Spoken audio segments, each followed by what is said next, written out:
Alright, I've got the Rufus shirt on. That means it's time to talk about another Crossbell game, because it's finally time for Trails into Reverie. Not finally because it's been, like, super hyped, or it's the latest game, because that's technically Kuro.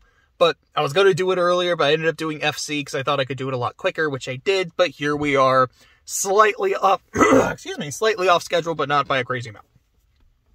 So Reverie is a... to me, it feels like it's Crossbell 3, Cold Steel 5, but almost more like Cold Steel 4 the third, because it doesn't feel like a full Cold Steel game. It feels more just kind of like an epilogue to Cold Steel. It feels like Trails in the Sky the third, not just because of how I said it's an epilogue game, but it also has the Reverie corridor and all the side shit, which essentially feels like the entirety of the third, while at the same time also being Kuro Zero, because a couple of those side episodes do lead pretty well into Kuro, and just kind of set a couple things up. And in addition to that, it introduces Swin and Nadia, who, from what I understand in Kuro 2, are kind of the main characters. And I have not played Kuro 2, I don't really know how it works, but from what I understand, it's... for, like, one story, Van is the main character, and then for the other story, it's Swin and Nadia. It's something like that. Anyways, Kuro 2 sounds kind of weird. And Reverie is weird, too. That's not necessarily a bad thing. Again, Trails in the Sky the Third is a weird game compared to the other games in the series. It scored really high. Reverie, we'll see where it goes. I think it is going to end up with a pretty high, respectable score. But it's also a Crossbell game. And coincidentally enough, the part I like the least of this game is when it's being Crossbell 3. That's not really a coincidence, though. But, we'll get into it. But I feel like it is important to say, like, it's kind of trying to do multiple things at once. And I honestly think it succeeds at most of them. But when I talk about the story, I'll explain why I don't care for the Crossbell part. Although I really, really, really wanted to, and I almost did. And then by the end, I was like, what the fuck is this? But let's go ahead, do the presentation. To me, like, this is a good game when it comes to its presentation. It's like Cold Steel 4, not quite as pretty as Kuro, but I feel like the animations, the models, the expressions, good shit. Again, does not look as cheap as Cold Steel 1 or Cold Steel 2. It doesn't have the timeless, pixel look as the Sky games, but I think it all looks good. Excuse me. The music to me is a lot like the third, in which the music, like the returning music, is good. The new music is good. I could not reproduce any of the songs from memory, any of the new ones. I can do that with Sky. I literally was doing in the FC video, I was humming shit. Trails from Zero, when I did that review, I was humming shit. I was like, yeah, this song goes like this, this song goes like this.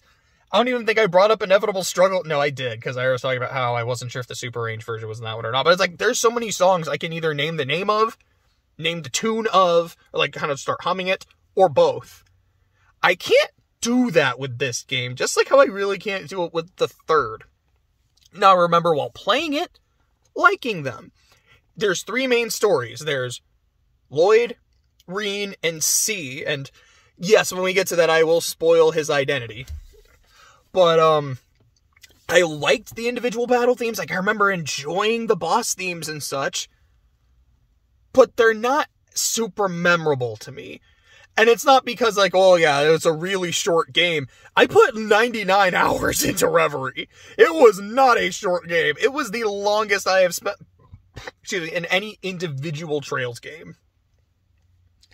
But the music didn't leave an impact, unfortunately.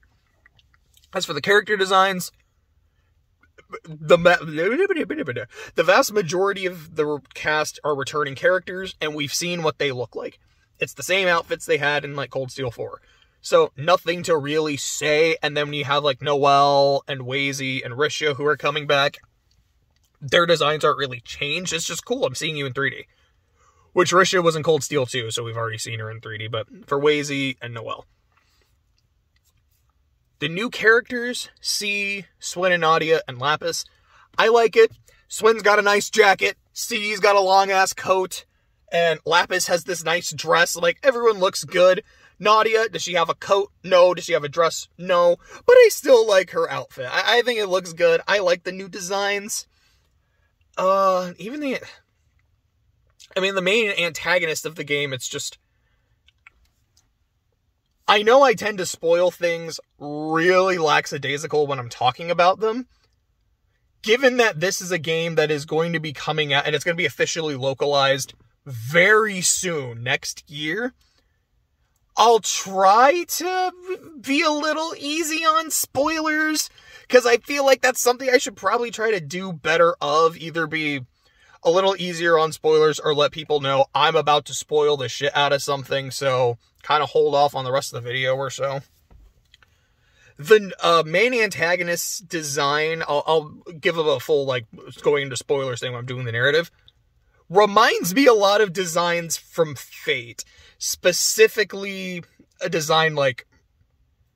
I can't really say that without going into spoilers, but if you played Fate Go... You might, and if you played Fate Go and this game, you might kind of have an idea of what I'm talking about, but again, we'll get to it when we get to it. But it's a 4 out of 5 presentation. I wish the new music was more memorable, but I like the designs. Well, okay, there's another character who has a redesign because they go a little cuckoo for Cocoa Puffs. I remember thinking, like, really? We're doing this?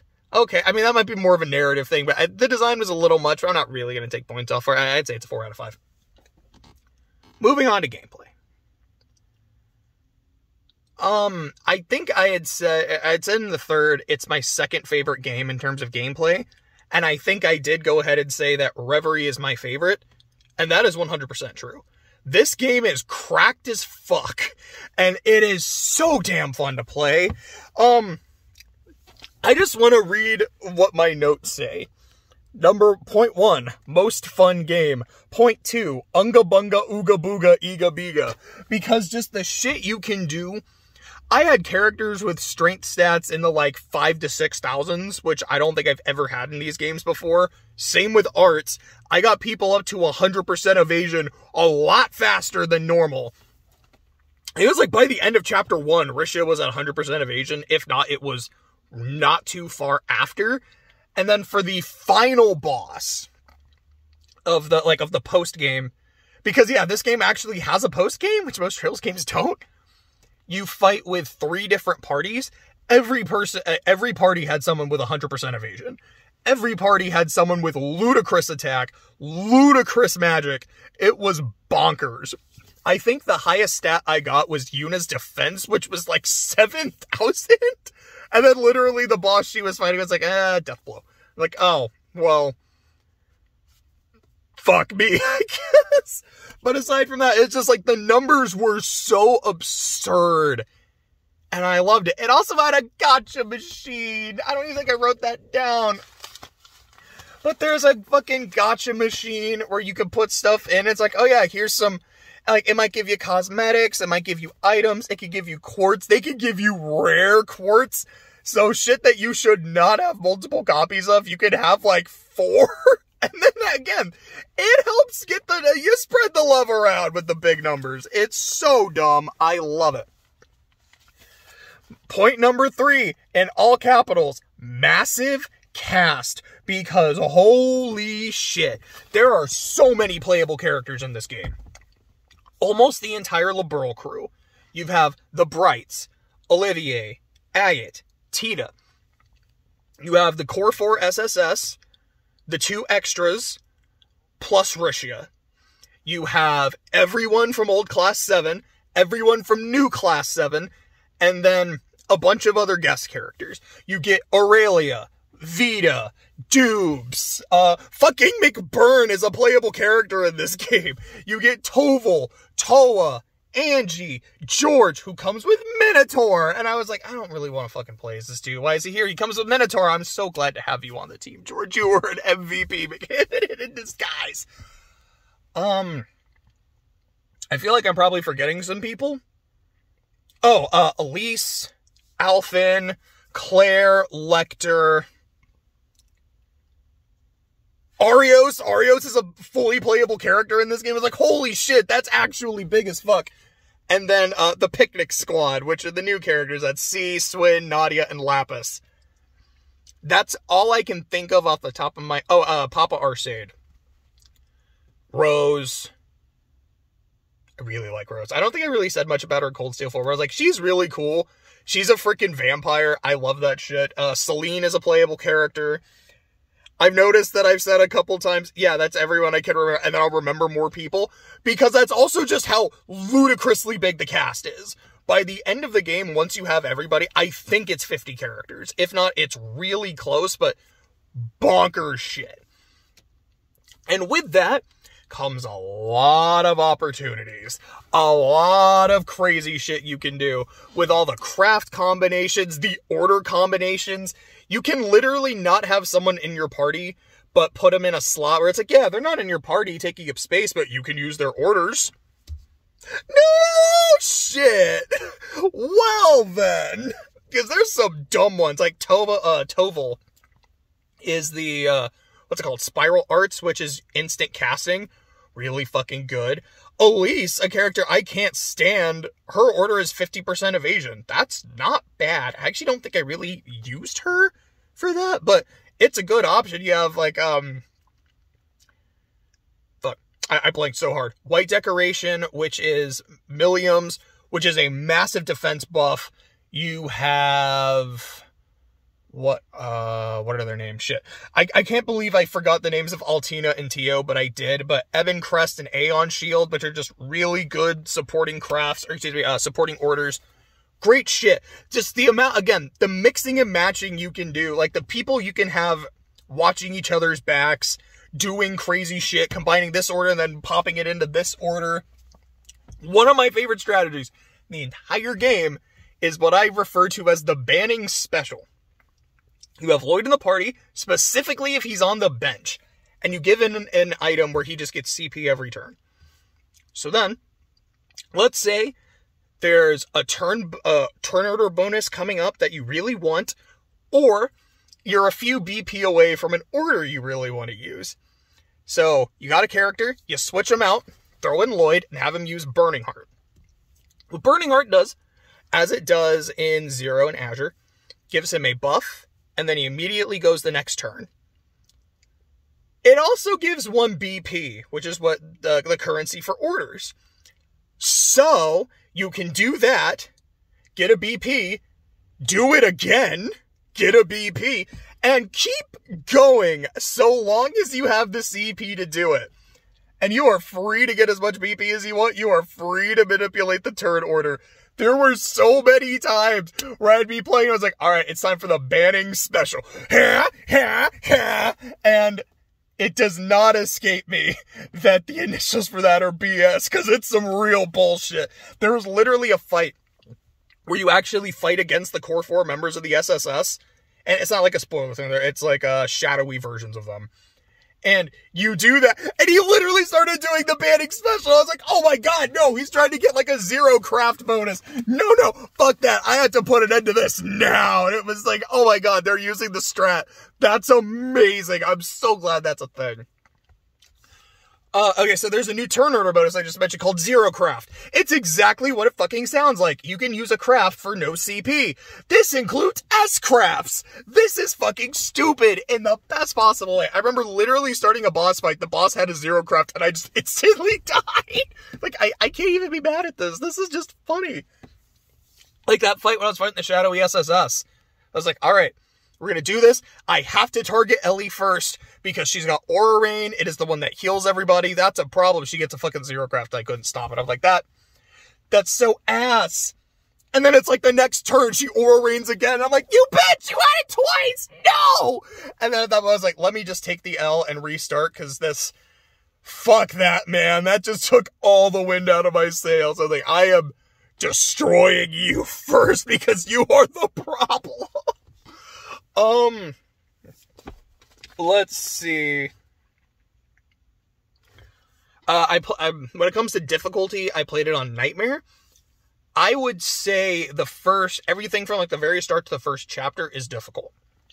Because you just don't have a lot of options. There's like a training fight where you play as Yuna and Altina and you have to beat Claire. That was one of the hardest fights in the game. That actually took me a lot of, like, maybe not like a whole lot, but it took me a good handful of tries. And at the end of chapter 1 in Reen's story, you fight a magic knight. That one was a problem. Had a lot of health, did a lot of damage. It's a magic knight, so it just goes, hey, I'm going to buff myself and just get a fuck ton of health back. When I don't have a lot of options, either for offense or defense. And like, this might be a rough game. Then, after that, it was, okay, now you have access to the Reverie corridor. So if you want to, you can grind.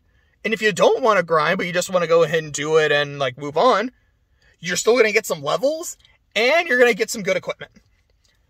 Also, just around chapter 2 is cool. Now you have more Sepith that you can play with, so you can start making better shit, so you have more options, and you can start getting your setups. Yeah! And it was just from that point onwards, it went from, like, really hard to, oh, this is just like Cold Steel 4 difficulty, which is, yeah, I mean, don't turn your brain off, but it's not going to be super hard. I think what I told Clay was, it's not super uncommon for me to lose a fight. I don't lose a fight more than once. The only exception was the boss that Zero crafted at the start. I was like, and that was, I literally couldn't do anything. To me, that doesn't count as 2 losses. That's a legit loss, and then, okay, but that's just some funny bullshit that happened. In terms of memorable fights, the final boss of the main story, the final boss of the post-game, in chapter 2, there's a scene where you fight the picnic squad as class 7, and then after you get to a certain point in the fight, you just switch, and then you're fighting class 7 as the picnic squad, and then it happens again later. Like, this is so cool. I fucking love this. I wonder if this is something that they'll do in other games. I don't know, because I don't know how many other games are going to be doing split stories. Apparently you do in Crow too. But I really, really, really liked that. The fight that gave me a lot of trouble, or not a lot, but the one that Zero crafted me was the Emperor fight, which was a picnic squad fight. That one's pretty fun. I did like it. There's a fight with the main story final boss before the final boss fight. Like, I think it's at the end of Reen's story before the stories all converge. That's a fun fight. I think that's really about it for bosses off the top of my head. I guess to kind of go into, like, what my teams were by the end of the game.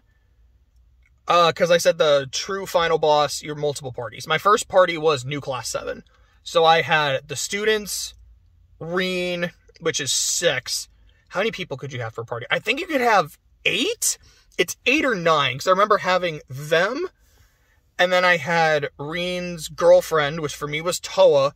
And then I had his true love, which is Crow. It's like I had them in the party.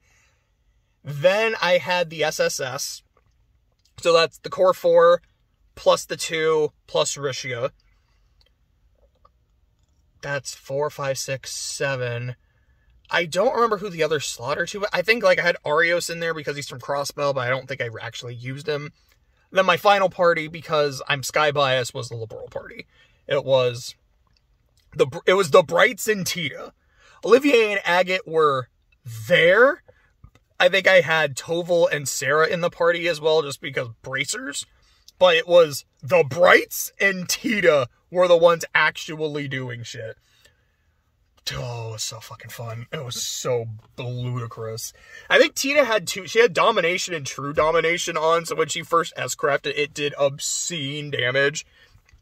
Joshua was just like in a corner, evade tanking everything, and he had, I don't remember what it was called, but I know there's a master quartz, which is like, oh yeah, enemies are going to target you. I'm like, all right, Joshua, you go over there, get targeted, and not get hit.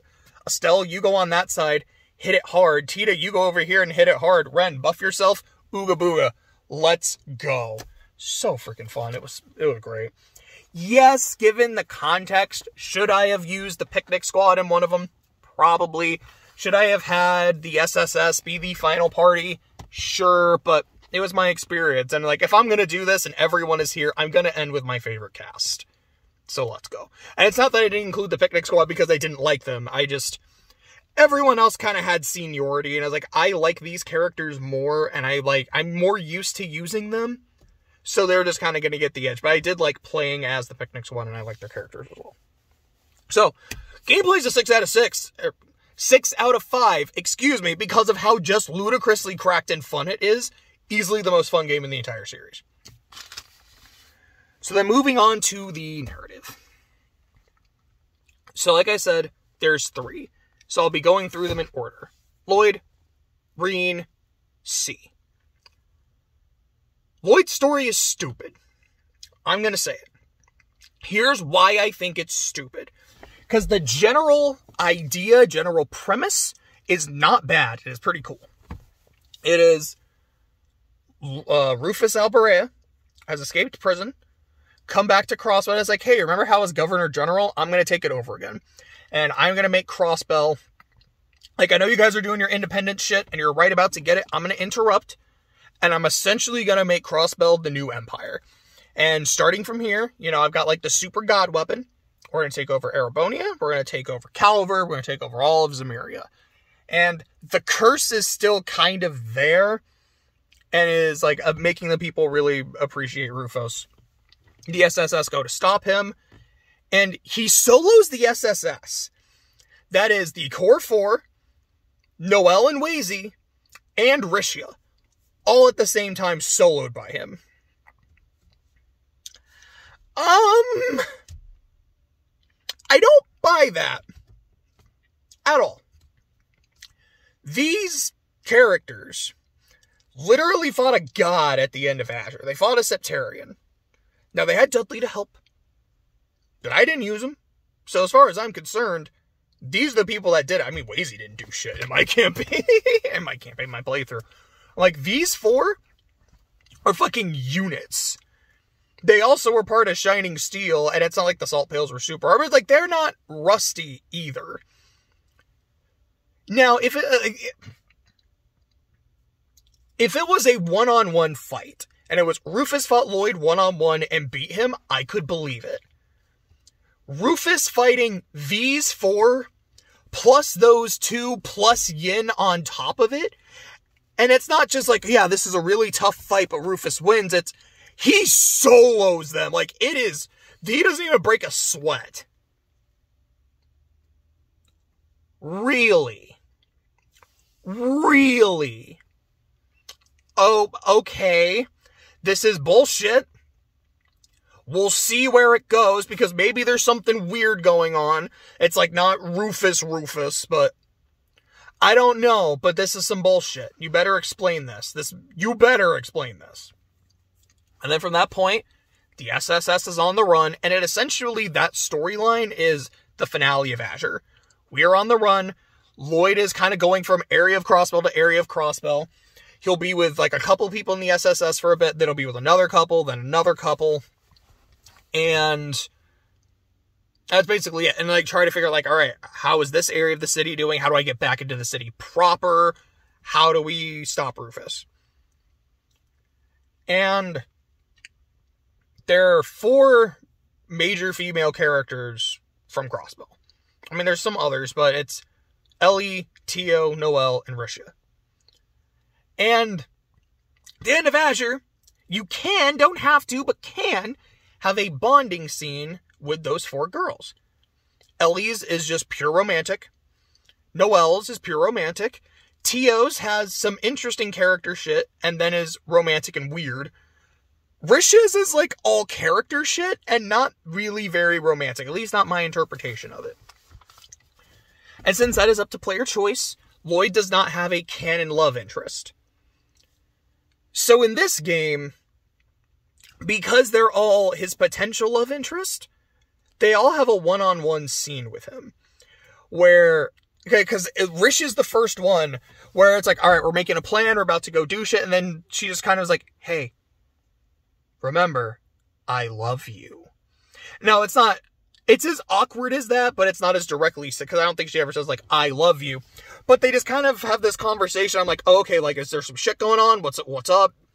And then she's like, hey, blah, blah, blah, blah, blah. Like, I'm always there for you. I love you, blah, blah, blah, blah. Like, where the fuck is this coming from? I mean, I buy that you two have mutual attraction and mutual respect for each other, but it was never really, like, a thing, and I guess we're doing this? Okay. And then there's one with Ellie, and then there's one with Tio, which is more that she just, like, gives Lloyd a nice hug. She's like, I'm just really happy you're back. I'm like, this is very sweet and pleasant. And then you've got the other characters in the back, kind of like, yeah, go get him, Tio. I'm like, now you guys made it weird. It's not as bad now that Tio is older. It's, because that's what makes it so creepy to me in Azure. To me, it goes from Reen Altina level of creepy to Reen and Fee, where it's more just, I just don't buy you two romantically. I see this as more of a brother and sister. At least it's not creeping me out. I just don't like it as a romance option.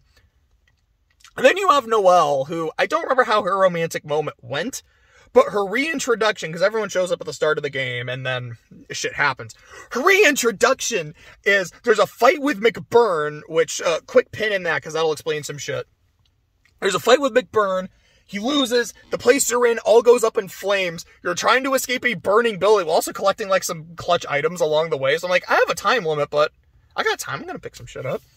And Lloyd gets trapped in the building. He can't escape. And then out of nowhere, Noelle fucking Seeker just... Sorry, I'm waiting for a package for one of my friends. I just saw a truck pull up. I was like, oh, is that it? And I don't know if you could see it, but it looks like a bread truck or something. I'm like, that's not his gift.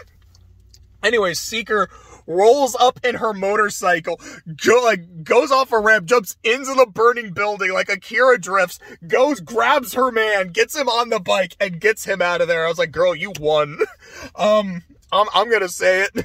Maybe this is just me. I don't know if this is a hot take. I don't know if this is the smoke and the fire talking, but if a woman comes out of nowhere when I am in a burning building, scared for my life, hops in, gets me out of there, and then it's like, also, by the way, I love you. I am marrying her on principle. You know, unless she started the fire and this was all like a crazy attempt to get me. That wouldn't work. But aside from that, I'm like, damn, that was badass. That was hot as hell. Let's go, Seeker. Yeah, Lloyd, like, that's the good pick. Tio is my favorite character of those four. I think Rish is the most attractive and is still a character I really like, but damn, Seeker, this is all you. Like, I respect. Anyways, I put a pin in there with McBurn, so let's take that out. He is a simulacrum. So Novartis is essentially creating clones of people, and the way I understand it, it is a clone of them as exact as possible. It has their memories, their abilities, it thinks the way they would think, all that kind of shit. Again, my understanding is that it is no stronger than the original. Excuse me. Even though it's like a robot, like, maybe because of the robot body, its stats are, like, it's maybe slightly more durable than the human skin or something, but my understanding is, no, it is no stronger than the original. Which means, when they're fighting Robo-Rufus at the start, because it's like, yeah, that is a simulacrum, so I'm gonna call him Robo-Rufus, because I just like how that sounds. But you know why I like how it sounds? Because it sounds as dumb as it actually is. Not the fact that there is a, like, robot clone of Rufus doing shit, but the fucking fact that they lose to Rufus. Because, like I said, it's not stronger Rufus. It's not like he's hopped up on fucking Venom from Batman or some shit. It's just Rufus Alborea, who beats the Core 4 SSS, their 2 additions, and fucking Yin without breaking a sweat. That makes no sense. And the explanation, to air quote the fuck out of that, because I think it's dumb as rocks, is essentially Lloyd's thing is like, guys, we lost our way as the SSS. Like, we became so, like, hung up on getting independence, we lost sight of what it means to be independent. Like, we lost sight of why we were doing it. It was to help the people, man. We lost sight of helping the people. the way it's written makes it sound like what Lloyd is saying is, we started drinking our own Kool-Aid and we kind of got high off our own hype and celebrity, and that's our problem. Kind of like what, like Spider-Man 3, how at the start of the movie, at least the vibe I always got from it is, he is starting to get high on his own celebrity, and that is the problem. And then part of the other problem is he's Peter Parker, his life sucks, and the symbiote is trying to make him have a good time. Yeah, I mean, that's kind of oversimplifying it. That's basically what's going on. To me, that is what Lloyd is trying to say. We lost our way, and all this shit that has happened, us being separated but working to get together and helping the people, has gotten us our way back so we can do this. What the fuck are you talking about? What do you mean you lost your way? When have you guys ever drank your own Kool-Aid and gotten high off your own hype? That's not the vibe I get at all. It comes across as, we are excited to have finally gotten the shit we've been fighting for all this time.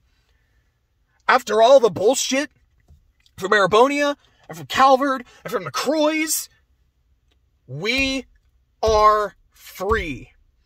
We are not under the thumb of Rufus Alberea as the Governor General, not under the thumb of Osborne, not under Graham Hart over there ruling Calvard.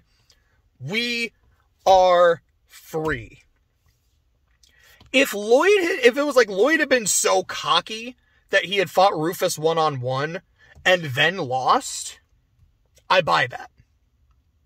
If it was everyone else in the SSS is like, you can do it, Lloyd. You don't even need our help. Okay, I wouldn't buy that because that'd be kind of stupid, but that would go in with the theme. What happens is, they're about to become free. Rufus shows up, talks shit. So the 7 of them go to fight him off. He beats the crap out of them. And then Lloyd gets up and he's like, I can't give up. And then gets his ass beat. And like, what's the meme? Like 12 seconds, 7 seconds, something like that. Which is pretty funny, but it's like, wait, what? You lost because your heart wasn't in it?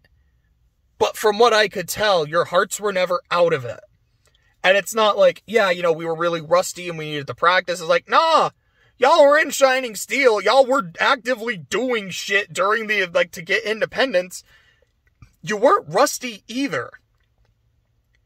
It's dumb because to me it genuinely feels like the plot of this game, particularly the Crossbell part, but it's Crossbell 3 more than it's Cold Steel 5, more than it's Kuro 0, more than it is like a remake of the 3rd and it's all its weird shit. It is Crossbell 3.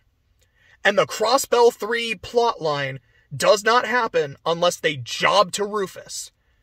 Which they would not do because they're bad motherfuckers. So the game had to make up some bullshit about how their hearts weren't in it. And to me, I did not see anything in the game that really supported that. And maybe that's just me. Maybe other people are like, no. This is the shit you missed. This is like how it made perfect sense for them to lose to Rufus. I sincerely disagree. And to me, I like some of the individual moments in the Crossbell story. Again, the scene of Noelle just rocking up in her bike to save his ass is amazing. There's, see, I was actually trying to remember other individual moments from that storyline, and I drew a fucking blank. But I did remember, I like the scenes with Lloyd and Randy, because I fucking love these two, like, their relationship. There's a reason I picked Randy as the final bonding event in my actual playthrough. It's fantastic. Of how Randy's, like, not in a good place mentally. And you could argue, it's like, hey, you just said he's not in a good place mentally. Clearly their heads weren't in the right space. Yeah, but he's not in a good place mentally because of the shit that happened. Because the woman he was gonna propose to, he thinks is fucking dead. And he's like, this is my fault. I gotta do something about this. And then Lloyd just kind of sits down and he's like, partner, come on. I know you. I know when something's up. You can't hide shit from me. I can't hide shit from you. Talk to me, Goose. I loved that. Again, I don't think Lloyd is super interesting because I wish he had his own arc. But his job of being the stabilizing force amongst the SSS, he does a very good job with. And I do think Lloyd is super likable. And I love that shit. I love how he calls him partner. That's such a minor thing. Like, again, like, in the Zero video, there was a really minor line of dialogue when they're talking about how this guy's worse than Weissman. Bugged the hell out of me. This is the opposite. A really minor thing. The fact that he just calls him partner. I love that shit. I'm like, yeah, you're a cop. You would call him that. This is your homeboy. Like, this is someone who's really important to you. He's your partner. I fucking love it. I can't lie. It's great shit. But this entire plot line falls apart if they beat Rufus, which they absolutely should do. I'm like, I'm sorry. This is way too big of a plot hole for me to overlook. And it's also transitions into the gameplay. Because that first fight with Rufus is ridiculously hard. And in context of the plot, it shouldn't be. What the fuck? I kind of hate the Crossbell part of Crossbell 3. Because unfortunately, it's Crossbell. It can't get out of its own way. Like, there's good shit. And then it just dumbs itself. And again, I know a lot of people don't think that. And that's fine. I know a lot of people love Crossbell, and that's awesome. But there's just things that it'll do in its plot, or the way its characters will act, that just bothers me. I'm like, But there's 2 other stories, and I do like them more. But let me just check, see if I had any other notes about the Lloyd story. No. Okay.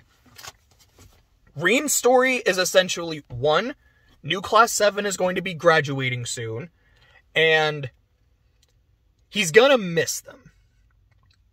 And after the war, after Jormungand, Milmirage, Shining Steel, all that shit, he doesn't have Valimar anymore. So, like, Lloyd's got his partner in Randy. Rean is missing his partner in Big V. And it hurts.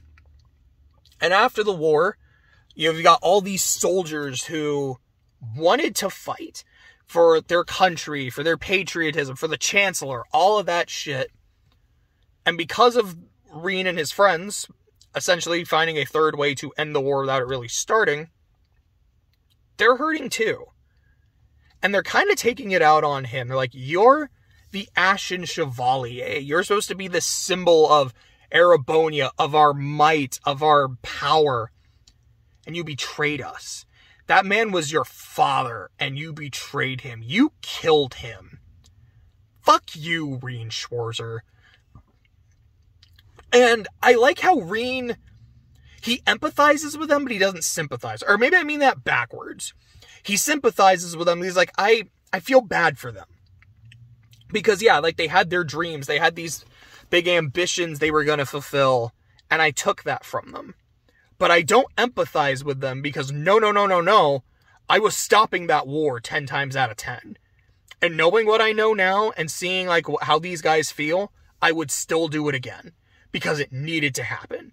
Your patriotism, your sense of grandeur, I'm sorry it was wounded, but it was not worth what was going to happen. No. And also, his actual plot is Olivier and Cheryl went off on their honeymoon. The Courageous disappeared. They got to go find it. That's pretty much it. I feel like as its own game story, it's fine. It feels like the third, where this is something you could tell in like a chapter or two, and it's kind of stretched out. Because Crossbell 3 is the main story. That's kind of how I feel about it. But as an epilogue, they're going to be graduating. I lost my partner. This is kind of the vibe of the country after the war didn't happen. I actually like it quite a bit. And it's like these kinds of moments with Rean are when I really like his character. I will go and talk about the main antagonist of the game, so it's going to be spoilers for a bit. 3, 2, 1, boom. Okay, so the main antagonist of Rean's storyline, and like the final boss of the main story, as I like to call him, Rean Alter. This is what I mean by Fate Go, because he even has like the darker skin. I think he had like the yellow eyes. I think, remember these like scars on his face. Like this is like an Alter persona from Fate Go. What the fuck? It is very specifically, because when Cold Steel 4 has two endings. There's the ending where you didn't fight the dragon and get the thingy, and then the ending where you did, and that's the true ending. This is bad ending Reen, where he fused with Ishmelga, kept the curse within himself. And what I love about it is he's not this super crazy character like, I'm gonna murder everyone, I am the curse. Or he's not like, you're the me from the other timeline. You're weak. You're the pathetic one. Blah, blah, blah, blah, blah. He's very soft-spoken. And when you fight him for the first time, I believe the party at that point, it's Crow, Laura, Fee, Yuna. I don't remember who else was there. I want to say, you might have been able to like pick another member or two of class. It might have been like Busey or Ash or some shit. But when he sees them, he just sounds so happy. He also sounds dead inside because he's seen some shit. But you can tell he's happy to see these people. Like, these are good friends of mine. These are my students. Where I come from, it's like 6 months in the future. I think so. It's like a year and a half, 2 years or something in the future. And I haven't seen you guys in a long time. Anyway, I'm happy to see you. I'm happy to see that you're well. Now, I'm here because shit going on, and like Ishmelga, like I can't stop from fighting you, but I'm glad you're okay, and I hope you do well. And after the final fight with him, there's just this conversation between him and Reen. I think it's like right before Reen kills him and destroys the Ishmelga in him, where they just kind of bond over being Reen Schwarzer. And I remember really, really liking that scene. Great shit. I think that's really all I have to say about Reen's story. Like, I think it's a solid epilogue to Cold Steel. And it's good shit. I really, really like his relationship with the main antagonist. So now we go into C's story. Which, yeah, I really can't talk about it without spoilers either. So, again, 3, 2, 1, boom. So C is Rufus Alberea. He is the real one, not the robo one. He broke out of prison and is given the job to transport the containers of a case to... I don't actually think he's told specifically where it's supposed to go. And in the container of the case is Lapis. She is a Rosenberg doll, but she's the one with her own autonomy, her own personality. Swin and Nadia delivered him the case, and they're supposed to help him. And they're the Imperial Picnic Squad doing whatever the fuck they're supposed to do. And they have some of the best scenes in the game. There's the scene where you're in the Rosenberg studio and there's a bunch of other Lapises. And they're like, hi, I'm Lapis. Hi, I'm Lapis. Hi, I'm Lapis. And Lapis is like, shut the fuck up. There is one Lapis. That's me. Y'all are some fakes. And I really, really like that scene. I had Lapis cosplaying as Ren at the time. So when it's all like, hey, they all look the same as me. And then she's like smothered by them. And then Rufus manages to pull her out. It's like, oh yeah, he got the right one. You know, that's super heartwarming. I'm like, well, she was looking very different from the others. So it kind of loses some impact. But that's, like I said the other day, it's not the fault of the game. That's on me. It's also the scene where they capture like an Erebonian soldier. And Rufus, who at that point is still C, he's like, okay, we can torture him. That's always an effective way to get information. What do you guys know about torture? And Nadia just goes on this, like, 4-minute speech about, this is how you torture somebody. Yeah, I don't remember how it went, but it's like, you start with this, then you do this. You know, you give them just a little pain at first. Something, like, enough that it bothers them, but enough to make them think that they can take it. Then you up it. Then you up it again. Then you start to remove the parts they don't need, like a finger, a toe. And then you start moving on to some bigger parts. And then it's just bonkers. And then the dude that they're talking about is like, I'll tell you anything. And I was laughing so hard throughout that scene while also going, this bitch is crazy.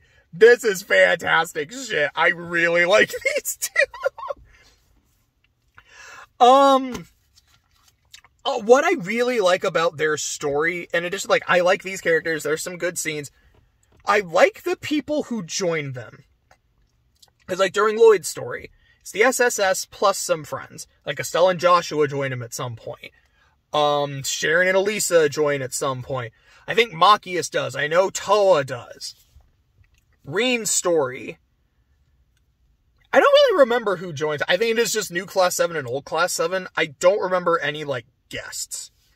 But in Rufus's story, it's Ren, Arios, Duvali, all previous antagonists who ended up being reformed or redeemed that ended up helping the protagonist in some way. I mean, Arios technically... Oh, that's another really good fight I forgot about, is like when you fight Arios as Class 7. That shit's really fun. Anyways, point. But it's, Arios was never truly redeemed and joined their side, but you could tell, like, he had a lot of misgivings about what he was doing, and I found him super interesting.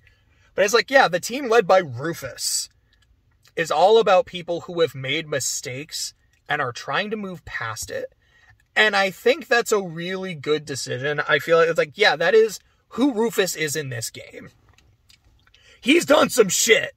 He killed my girl Leanne. Again, like, the fucking SSS could fight off Leanne, but they can't fight off Rufus Alberea. Fucking really. But he is the one that killed Leanne. They stabbed her in the back. And he's like, yeah, like, I did a shitty thing. I helped Osborn, like, with all the shit I did in the war. I don't really deserve happiness. But, I mean, I'm gonna do the shit I'm gonna do. Like, I'm not really doing it justice. I don't exactly remember how the conversations went. Because I know he has one with Lapis. And I think he also has, like, a really good one with Eustace. But I just remember, like, the moments when they're really focusing on, this is Rufus, and he's gone through some emotional shit, and he's working through it, was just really interesting.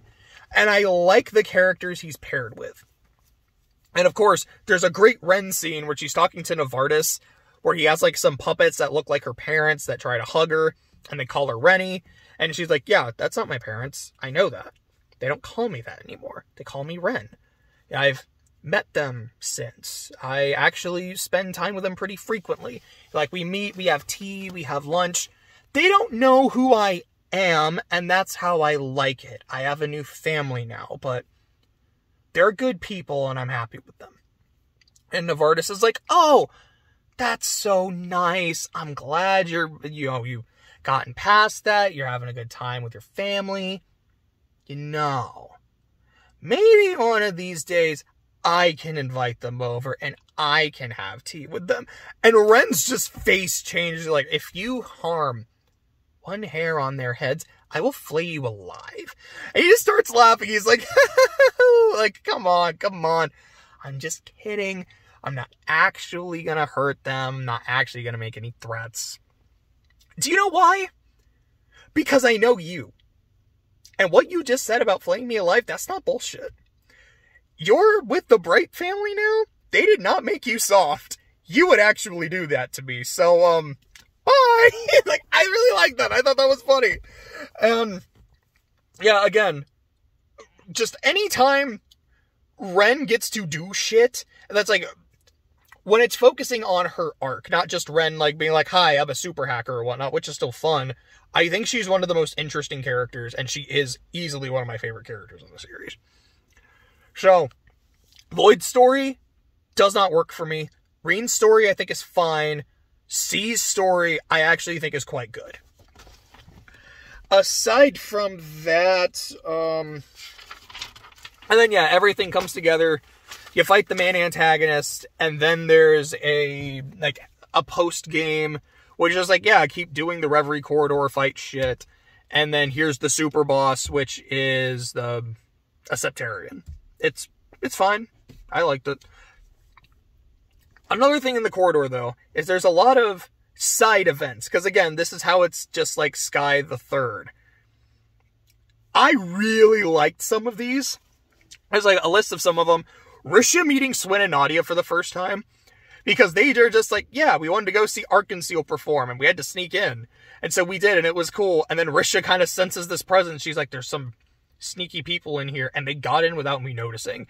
That's fucking bad. They might be after the members of Arkansas. They might be after me. And so they're leaving the city. Risha attacks them, and then after fighting, they're both sides like, surrender or I'll kill you. Wait, I thought you were trying to kill me. And then they talk about it like, oh yeah, we just wanted to see the performance. We have no beef with you. And Risha's like, oh, thank God. I did not want to have to kill people if I didn't have to, but I'll put a motherfucker in the ground if you make me. But I'm glad you guys aren't making me. Sorry if you want to come to performances. But I was like, this is fun. I enjoy this shit. We've got one with Emma and her family. So that's Rose, Vita, and Celine. Just kind of learning a little bit more about her mom and like doing like a quest for that. I liked that one a lot. You've got Osborne kind of just going over, I think it's like Osborne's diary or his journal. I really liked that. I think I cried. I could be wrong. Because I remember saying in Kuro that was the one time I cried not related to Sky. Osborne might have done it too. I don't remember. I want to say yes. So that's Kuro. Then it would be the second time I cried that was not Sky related. There's one about Ash wanting to leave the academy because of his guilt of almost murdering the Emperor, the shit that caused the war. I liked that too. I'm very excited to see kind of what they do with Ash in the future. I'll actually talk about that in a bit, because a good chunk of my Reverie video and like my notes is, I'm just going to speculate on some shit for later games, so we'll get to that. But, okay, so those are kind of my list of like some of the events that I enjoyed that were just kind of side shit. There's also the Bright Family Vacation. I forgot about that one, which is just, yeah, Estelle, Joshua, Ren, and Cassius go up to Ymir and enjoy the hot springs. And there's this plot about how Ren does not call Cassius dad yet, or like she doesn't call him Papa. And Cassius is like, I get it. You know, she has not had as much time with me as you two have. You, like, I am literally Estelle's father, and, like, Joshua, like, you were my son for 5 years, plus everything that's happened after. You call me dad. I get why she doesn't. When she's ready, but I would like that. And Ren going, you know, I mean, the last time I had parents, like, it was great, and they abandoned me, but they didn't abandon me, but it still hurt. And I don't know, like, I feel like I feel like I'm mature enough to be able to have that conversation with him, but, and then after some shit happens, like, she calls him Papa, and Cassius gets super fucking hyped, he's like, I'm Papa again! And then afterwards, Ren's like, yeah, I don't know about that reaction, Cassius. He's like, fuck damn it! It's so charming, I love the Brights, they are my 3 favorite characters in the series, they're fucking great. But aside from those, like, nice moments, there's some big side stories. There's one with the Grand fucking Master, and you see her face you kind of see it-ish, not the whole thing in Cold Steel 4. Like, no, this is it. That's the Grand Master, and I still think she's Adios. I don't think I've said that in another video, but that's my working theory. This is Adios, and I don't know what the end game plan is, but holy crap. She's beautiful, by the way. She also talks about how she has a plan for the next 7th Anguis to replace Leanne. I don't remember if she said she's hired them on, or she's like, I've got my eye, like, I have a candidate in mind. That's really exciting. She's talking to Gramhart, the leader of Calvard, and they're like, oh yeah, we'll make a deal. I won't fuck with you, you won't fuck with me, and we'll get along just fine. Like, that's... Yo, he has like a instant connection to the Grandmaster where you can just call her. That's huge. Like, holy crap. This is a dangerous fucker, dude. That's fucking cool, man. There's that one. And then there's the ones that, like, directly lead into Kuro. There's Reen, hang out in the hot springs, trying to find Master Kafai, but is unable to, and he runs into Shizuna, which is her introduction where she just whips his ass, and it's fucking cool. It felt less like Reen completely jobbing Although he does a bit, and more just, okay, Shizuna's a bad bitch. And then you play Kuro, and you're like, she's a bad bitch. I love her. There's Ren and Tita, where Tita's like, oh yeah, I've already graduated, blah, blah, blah. It's like, okay, time has passed. There's a line she has about Agate taking her out soon, and I'm like, how am I supposed to read that? Is that, yeah, he's like just gonna go take me somewhere, and like we're gonna go hang out because we're friends? Or is that, are they actually dating now? Is that what she means? Because that's a big deal. That's something that's been talked about for quite a while, and I still don't know if I support it or not. Because, like, they're basically adults at this point. They make their own decisions, but he's 12 years older than her. That's...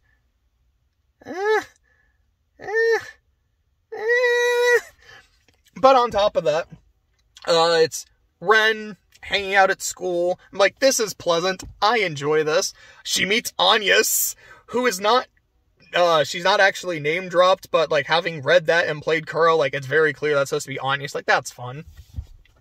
There was this one asshole kid who was bullying her, and I love the scene when she's talking to Tita, and Tita's like, yeah, you know, I got a message from Estelle. Estelle is just saying that if you ever get bullied, if you're having any problems, just let her know, and she and Joshua will be right over. And Ren's like, really? Really? Like, I adore my older sister. I know she loves me. I know she's just looking after me, but she knows me. She knows I can take care of myself. I don't need to call her if I'm being bullied. I'll handle it. She's like, oh, no. She knows that. That's what she's worried about. She's not worried about you. She's worried about what you'll do to the bullies. Like, that's fucking great. So there's a dude that's bullying her, and Ren gives him ample opportunity to stop. Like, she puts him in his place without actually fucking him over.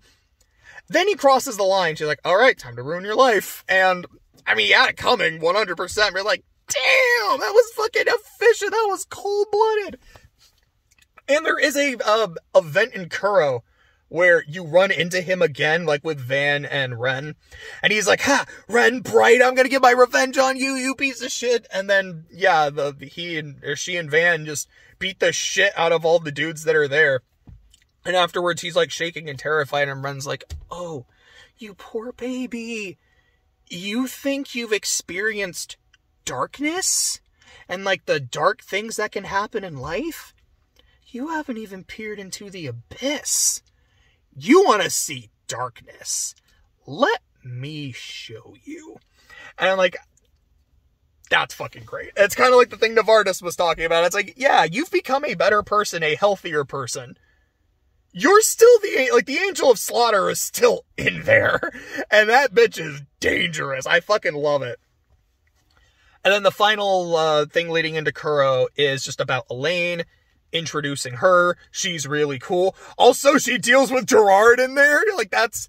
Having played Kuro, that's really interesting, but okay. But overall, like, it's good shit. I really like these side events. I think the main big Crossbell 3 story is not very good. I think the Reen story is enjoyable. The C story is pretty dang good. And a lot of the side shit I really like. I think a solid 3.5 out of 5 to me feels... I tell the number. It's 4 for presentation, 6 for gameplay, 3.5. So it's another 13.5 game. It's kind of funny that I'm like, yeah, this game reminds me a lot of the third, and it actually ended up with the exact same score. Again, because it broke the scale in terms of gameplay, so that's really cool. So that's all I have to really say about Reverie. But like I said, I'm going to go talk a little bit longer, go on some tangents. Because I get to speculate about shit in a Trails game, and I'm so excited for that. Because every other time I'm like, cool, let me just play the next one. Let me just play the next one. I'm like, I can't do that because I don't have access to Kuro 2. Okay, sorry, I'm seeing oh no, that's Jose. That's Jose coming back from work. He has a new car, so seeing a car I didn't recognize pulling up kind of scared the shit out of me, but now it makes sense. Anyways, I had a point, and well, okay. I now, I have to wait for the next release, and I actually can't play the current one because I don't think it's translated at all. So I can speculate about what the fuck is going to happen in the story and who's going to be coming up, which is mostly what I mean. So when the Grandmaster says, I have a candidate in mind for the 7th Anguis, There's 5 options I think it can be. And option number 5 is just, it's a new character we haven't met, because of course that is something that can happen. Which is the most boring for me. I mean, it could be a great character, don't get me wrong. I'm like, if she's gonna make a comment like that, I hope it's someone we've met. Because after we lost Weissman, the replacement was someone we already knew. There's a couple lines in Cold Steel 4 where I know Campanella brings it up. I want to say one of the other Anguisses brings it. I think it's the first Anguis. Essentially makes a couple comments about how, Belle, you and Weissman are kind of similar people.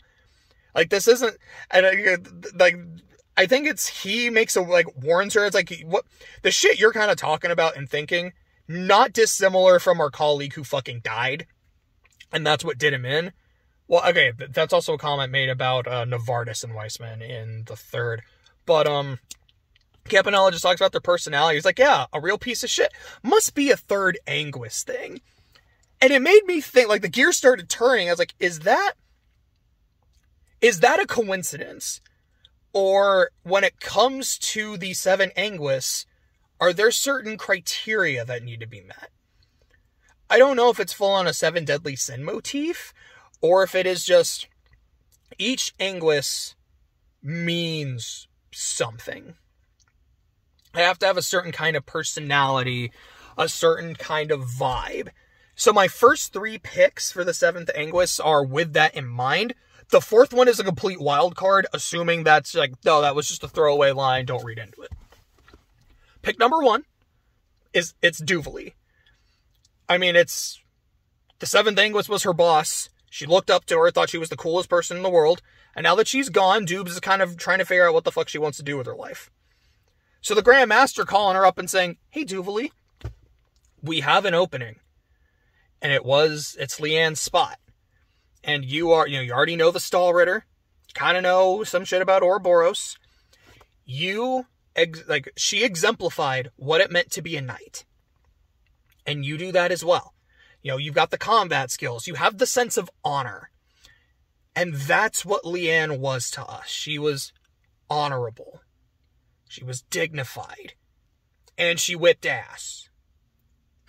Sorry, like, the Grand Master, who I think is God, saying, she whipped ass. And now God commandeth you to whip ass as well. But, like, I could see that. It would make a lot of sense to me.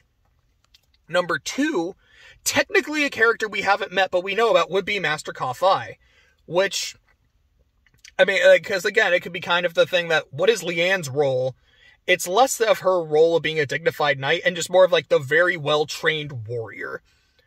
Because we know that he's been investigating a lot of shit. He's very concerned with the status of Zemuria. For all we know, so is the Grand Master, because we don't really know what the end goal is. So maybe she got to him, talked to him, and he's like, I'll help. Because this is important. If that's the case, I want so bad for there to be a fight where you use all the 8-leaf swordsmans against him. You use Reen, you use Shizuna. She technically 8-leaf, it's like what? Like Black God or 8-blade God or some shit. But it's similar shit. She's still a pupil of Ka-Fai. So you got Reen, Shizuna, Arios, Annalise finally fucking coming back from Sky. You get Richard, you get Cassius Bright, playable for the first time in the series, to fight Master Ka-Fai. And if you get that star-studded lineup, and he's still hard, that will be incredible. That would go down as like, this is one of the best fights in the entire series. And I really, I think Duvalie makes a lot of sense. I hope it's Ka-Fai more than that, just for the potential of that boss alone. Number 3 would be Aurelia. Aurelia, I don't think is as likely as those first 2, but I think is still an option. Number 1, she's good friends with Vita, a current Anguis. That gives her a direct channel to the Grand Master. If the Grand Master's like, hey, I kind of want to meet this person, Aurelia's like, hey, I want to talk to the Grand Master. I want to meet this person. You've got someone who could set up the meter. So, if Leanne is the noble knight, that very much fits Dubes. If Leanne is the seasoned warrior, that's Ka-Fai. But it also fits Aurelia, because she is a seasoned warrior. She was able to beat Leanne in the fight in Cold Steel 3. which she had help. She had some Class 7 members, but Leanne was also backed up by the Stall Ritter. And I think by then they're like, yeah, Aurelia's the winner of the fight. We have also seen in Cold Steel 2, I almost said Leanne, Aurelia was working for the Noble Alliance. Not because she genuinely believed in what they were doing, not because of this, like, sense of honor or whatever the fuck. It was literally, I am working for them because all the really cool, strong people are on the other side. And I want to be able to fight them. Because these guys are badass. I love these dudes. I want to be able to fight them at their best and my best. I literally joined the other side of the war to fight y'all. The reason I bring that up, if it's... Excuse me. I don't think she would look at joining Ouroboros to be something so reprehensible. She wouldn't be like, yo, you guys are fucking awful. You guys are bastards. It's, if I join you, I get to fight all these cool people. Where do I fucking sign? She's good friends with an Anguis. I don't think Aurelia would have any real moral qualms about this. And that gets me really excited. The fourth candidate. This is there is nothing special about each individual Anguis, like that. You don't have to have certain characteristics to fill the role. It's just, I think you would be really good for the job. I want, like the Grandmaster saying, I want someone like you in my court on my side. This one's a stretch. I am not gonna lie. This is one where it's the one I want the most. I really want Kafai for the fight. This is the one I want for the what the fuck factor. It's Muse. And I know that sounds fucking bonkers, like, no, that doesn't make sense. There's no way that would happen. But like Aurelia, she's really good friends with Vita. So she has a direct channel to the Grandmaster. The Grandmaster more than likely knows Muse was the one who came up with Operation Meal Mirage. The big counter to Operation Jormungand, to the big plan, like essentially what the Phantasmal Blaze plan was building up to. You think the Grandmaster wouldn't look at that and say, that is a very intelligent person. That is someone I want in my corner. You think she wouldn't have Vita reach out to her to arrange a meeting? Or vice versa. You think Muse wouldn't go like, hey Vita, I want to meet your master. Do you think you could arrange that? I feel like she would be in, maybe not necessarily like, I want to join Ouroboros, let me talk to her. But I feel like she would want to use what's at her disposal to see what she can gauge from the Grandmaster. After all, Gramhart fucking did it. You're like, yeah, let me call her up and discuss shit. Muse is the Duchess of Cayenne. If I remember correctly, they are the biggest, most influential of the four great houses of Cayenne, Rogner, Albaret, and High Arms. And then there's the Arner family, which is actually the royal family. So she's essentially, in terms of political influence, just below the royal family of Erebonia. Yeah, I think Muse would be interested in maybe talking to the Grandmaster at least once to kind of get a vibe of her, to see what's going on.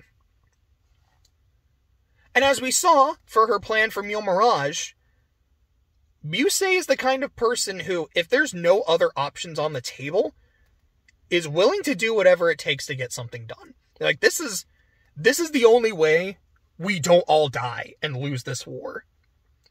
If my plan works, we might lose 1 million people. It is better than all of us. But that's still way too much. My hands are going to be stained crimson. But I'm going to do this. There is literally an event with her and Reen where she reveals that she keeps a small pistol with her at all times. She's like, yeah, I am one of the most valuable pieces on the board. And I'm not going to let the enemy capture me.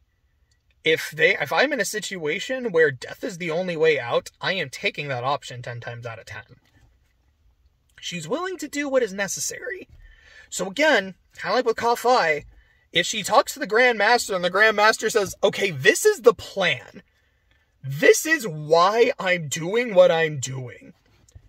And I need your help. Because the world is fucked if we don't. Because if there's one thing we learned from Reverie, something bad is coming and we don't know what the fuck it is in like a couple years. And if she's like, Muse, you're a really fucking smart person. This is going to happen. Can you think of any way to stop this aside from what I'm planning? Well, shit, I can't. Like, all right then.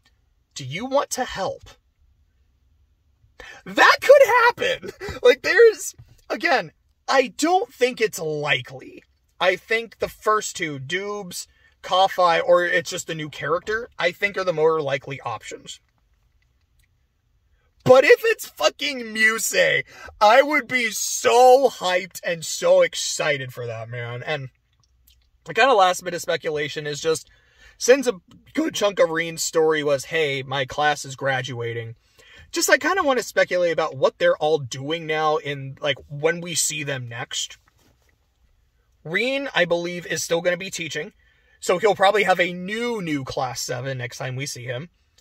Yuna, she 100% joined the SSS. Like, there's no question. She's probably now, like, Lloyd's, like, junior officer. Kurt, I think he's essentially now Alphensvander. Because Olivier had Mueller. Cedric had Kurt, but now Cedric is gone. I think he's essentially just like, I am now Alphen's bodyguard. Altina, I think, is just Reen's TA, because that's her thing. She's his partner.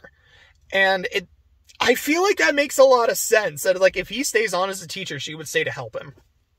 I could see her still doing some work for the intelligence division on the side, but I think she still is part of Class 7 in that regard.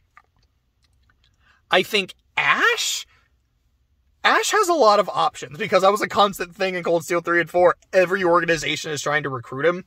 Now, when it comes to Ouroboros, Jaegers, or Bracers, I think he would pick Bracers, because at his core, he is a good dude. And he's not, I mean, not to say that all, like, Jaegers are bad characters or anything, or same with Ouroboros, but I feel like as much of a bad boy act as he puts on, it's very clear Ash really cares about people, and I think he would want to try to make the world a better place. And I think a Bracer would do that. But given his very kind of gray morality, or at least that he tries to go for, I could really see Ash becoming a Spriggan. And if that's a thing in Kuro 3, he just shows up in Calvard as a transfer. He's like, yeah, I really want to learn about what it means to be a Spriggan, so I'm going to work with you guys and be like, my man, my fucking boy, let's go. Like, that is how you start Kuro 3. Fucking Ash is now part of the solutions office. Hell yeah. And Muse, like I said, I mean, she's the Duchess of Cayenne, so she has a lot of responsibility running shit. Probably like a major, like, advisor to the Emperor and or Alphen. I also really hope she's the 7th Anguis, because of that. Gosh, that just sounds like such an incredible scene. Like some shit is going on. Like, they're trying to, like, talk to Muse about something. Like, all right, Muse, what do we do? How do we stop this? We don't. What do you mean? It's like, trust me. This is all part of the plan. You're like, what the fuck is going on? And then you fight her, and then she's like, oh yeah, I'm now the 7th Anguis of Ouroboros, whatever her new title is. And yeah, here's my head of security, Aurelia Le Guin, because that tracks. They're like, oh, this is terrifying. I have to fight Muse. And as someone who played Cold Steel 3, 4, and Reverie, I do not want to be at the receiving end of her fucking Gatling gun spells. Holy crap. So, that's what I think of Reverie. I think it has some problems with its narrative, but I think the gameplay more than makes up for it, and just with some fun speculation on the side.